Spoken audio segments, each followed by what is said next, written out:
வணக்கம். வில்லம்பு செய்திகள். தளபதி விஜய் ஆணைப்படியும் பொதுச் செயலாளர் புசி ஆனந்த் அறிவுறுத்தல்படியும் திருவள்ளூர் மேற்கு மாவட்டத்தில் தந்தை பெரியாரின் நினைவு நாளை முன்னிட்டு மற்றும் புரட்சித் தலைவர் எம்ஜிஆர் அவர்களின் நினைவு நாளை முன்னிட்டு திருவள்ளூர் தமிழக வெற்றிக் கழகம் கட்சி சார்பாக தந்தை பெரியார் படத்திற்கு மற்றும் புரட்சித் தலைவர் எம்ஜிஆர் திருவுருவ சிலைக்கு திருவள்ளூர் மேற்கு மாவட்ட தலைவர் குட்டி அவர்கள் தலைமையில் மாலை அணிவித்து மரியாதை செலுத்தப்பட்டது.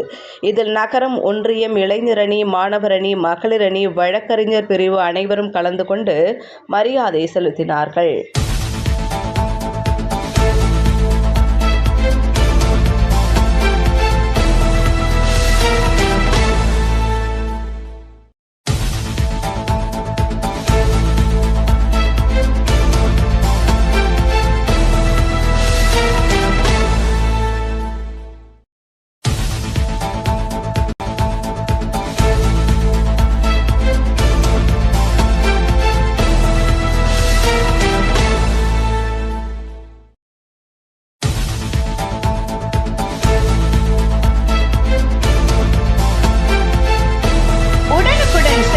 தெரிந்து கொள்ள வில்லம்பு சேனலை சப்ஸ்கிரைப் செய்து பெல் ஐகானை அழுத்தவும்.